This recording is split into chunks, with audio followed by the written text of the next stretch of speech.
So with this week's episode, the cat's immediately out of the bag that someone on their ship was sabotaging them and trying to kill them, which honestly, I wasn't expecting the cat to be out of the bag this soon, even though up to this point the show hasn't been dragging things out just so it could have more episodes or just chapters for the arc at hand. It still didn't feel as if we would get this revelation so soon, but I'm glad we did. One of the biggest compliments I can give to this show is the fact that they don't drag things out. You look at last week's episode with Kittery, and you would think, okay, the tsundere of the cast, that would take 6 to 12 episodes in pretty much, honestly, in most seasons, 10 out of 10 times, it would take that long for a tsundere to not be a tsundere. But within one episode, we got major development for her, and she started to actually apologize for her actions. This episode immediately, we get a cliffhanger last week, and by the time this episode wraps up, everyone's on the same page that someone's trying to sabotage them. That's incredibly important for a show such as this. I know the manga didn't go super long, and it was a more self-contained story, didn't drag things out, it was,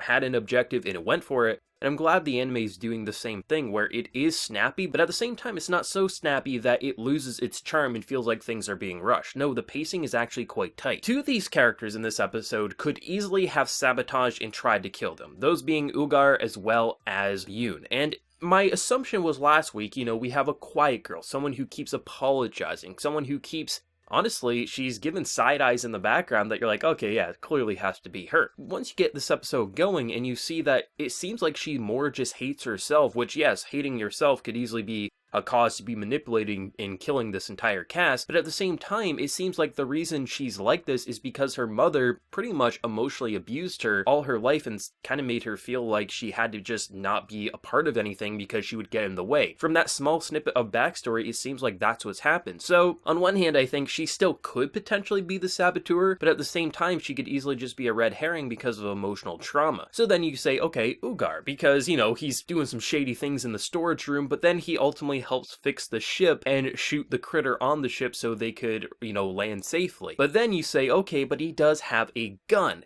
But at the same time, that gun doesn't mean he's a killer for this cast. We just know that he was a self-taught shooter. We know that they did take their luggage onto the ship for the most part. He might have stored that gun in the storage room because he didn't want the people to know that he does have a weapon to kill, and maybe they would start questioning, was he behind things, or maybe they would just be scared of him. It could just be that he is a gun fanatic, and maybe that's his quirk, and maybe that will cause issues in the future. So both of these characters could easily be the saboteur, but they also both could be red herrings, and it could be someone completely different. That's what I love, is how they're not dragging out the concept of the characters not knowing. What they are allowing to kind of continue to go episode by episode is who actually is the saboteur. And it could get resolved next week. It could get resolved by the end of the season. Hell, it might not get resolved by the end of the season. But there's enough satisfying answers and just payoffs throughout these episodes while still leaving enough content for future episodes to make it feel like this anime is snappy. It keeps doing new and interesting things while also leaving questions in our mind that keep us just dying to see the next week's episode. I love the idea of just this episode before the ship starts kind of breaking down and everything seems to be going to hell,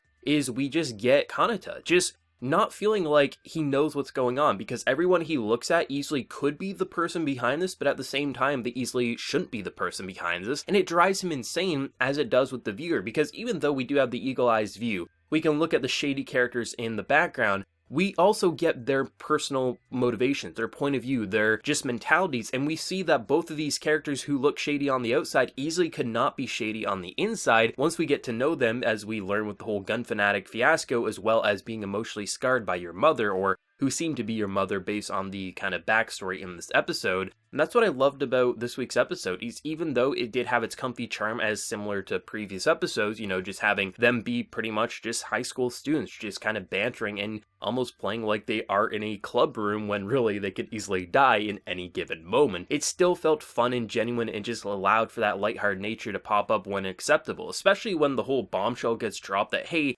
someone is trying to kill us. They easily could have just let the group fall apart there, and then maybe they had to rebuild, or maybe they get stranded on the planet, and then they do something that I could easily see done. But in the early stages to this show, we learned that Kanta says, hunger is going to drive you insane.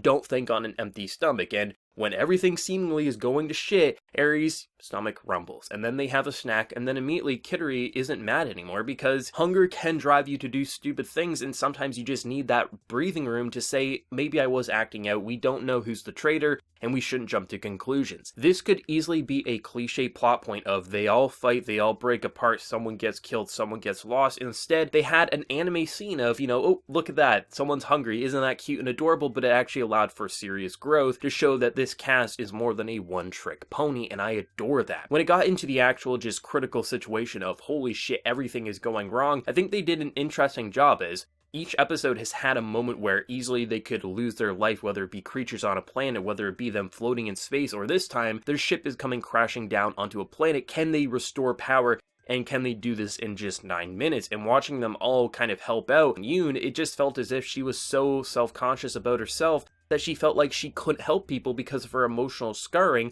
And then you're like, okay, yeah, it's gotta be Ugar, and then goddamn it, Ugar is the reason they're not dead. Who the hell is the traitor? Is it Aries at this point? You just don't know, because either one of these characters, both the shady and not shady, could be a saboteur. Hell, it might just be the puppet of Kittery's sister, because we learned that the same day that she lost her parents, she got adopted. And the fact that you can get adopted and you hear this weird planning about B5, which ultimately then became this team, it seems like everyone wanted these characters dead for different reasons, and they threw them on a ship to get killed, and ultimately that puppet might be the mastermind. So I could easily see the route of it being like one of the characters used that puppet that allows for her sister to basically talk her true thoughts unfiltered to be the reason it kind of got sabotaged and things like that, maybe locating the certain devices that they need to. But still, there's so many questions that I don't know who, I can't even just say this has to be the person behind this, because everyone almost has an alibi, and that's actually quite exciting. It allows for the mystery aspect to remain, but feels if we're still getting payoffs and just satisfying answers just non-stop. This still feels like anime. It still feels like these characters are bickering and just having fun like anime high school students. And yeah, you may want to say, well, they're high school students, should they really be having fun in a life or death situation? But as I've been saying episode by episode, it feels like it's a natural way to let them decompress and not let it just feel like everything is always serious and just dramatic, because for the most part, they're sitting on a ship, they have food in their stomach, they have water, they have a bed to lay in. It's natural why they could be themselves and actually be more than themselves than that they're typically used to, because for most of these characters, it doesn't seem like they had a life that was very pleasant for them, but this is actually the most pleasant they've been in, even though they are in a life or death situation where at any moment they could easily die and just lose everything that they hold dear to them, which at this point it may just be the people on this ship. So it's interesting seeing how all the characters are bonding. They're actually becoming who they wanted to be, it seems like, really having a close group of companions and friends and almost family. And the more we learn about these characters, the more broken and troubled their past becomes, and then the conspiracy just continues to go more and more, where you're like, well, okay, even if all these characters had either family members or friends who wanted them dead, why and how could something like this occur? Why could there be this weird sphere coming at them? How can it just suck them in? And even if there was a saboteur, why would the saboteur put on their helmet? Because they knew they were going to get killed. It almost feels like none of these characters could be the saboteur, but at the same time they have to be, and that's what's truly exciting. There's a big conspiracy going on. It's more than just them getting home and seeing if they can survive. It's why did this happen, how did this happen, and can you expose what truly happened, and what's the real deal for this? Like, is this all an experiment? Is this a sick and twisted science experiment, or is it just cold-blooded murder? And I haven't seen an anime in quite some time that can feel so anime but also so different all at the same time. It has so many aspects that I adore about anime, and typically aspects I don't adore, but I actually find them to be flourishing into interesting characters quite a bit, such as Kittery as well as her sister. And I love just seeing and just not knowing exactly where the show wants to go episode by episode, because even though we know the general course, planet to planet exploration, ship could break, there could be some sabotage, there's always something and just really unnerving about what the episode delivers and just the uncertainty of where the show could surely go, and it keeps me gripped just episode by episode. I love the background detail. Because we are in space, they can really show some interesting color work and just light up the stars, the planets, and allow these backdrops that you don't get to see in typical anime that just really pop and flourish, that make my eyes glued to the screen, feeling as if space is such a beautiful, vast sea, but at the same time, a meteor could come and destroy their ship and kill them, and this beautiful sea could be the most dangerous weapon against them. I love the visuals. I love how this looks. I'm continuing to love just the cinematic experience to this, but even though it's so cinematic and feels so different, at the same time, it feels right at home in an anime season, but really continues to be my hidden gem of the season. I thought I was going to like this show. I mean, I planned on watching at least one episode because I said, hey, it's space exploration, it could be fun. But I wasn't expecting to love all of the characters as much as I do, especially because you have pretty much every anime trope imaginable in this cast of characters. Each of them could easily just be the tsundere, the quiet girl, the emo boy, dizzy main character girl who you're just like, why is she even a part of this cast? But it actually feels as if every single character is becoming someone interesting and not just an anime trope. And most authors, most studios, they just keep it as a trope. They don't care if they piss off one side of the fandom because they'll give you another trope that will make you happy. Here, it's all about characters actually being a person, a personality, not just an anime trope,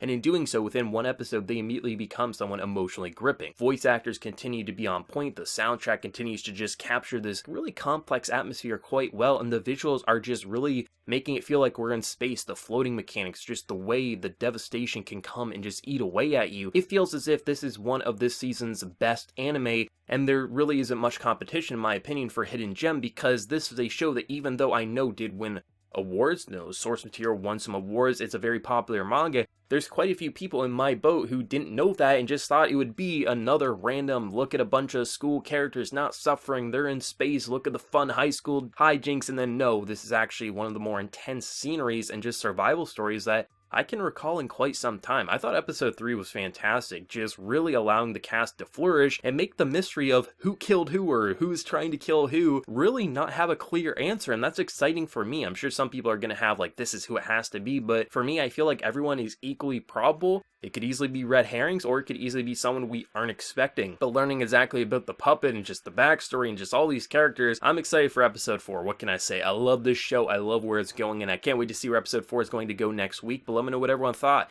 How did you enjoy the adaptation if you did read the source material, and where do you think it's going to go for anime originals like myself? Who is trying to sabotage the crew? Let me know down in the comment section below. If you did enjoy this video though, be sure to drop a like and also hit that subscribe button if you have been new. So until next time everyone, please take care and have a good one.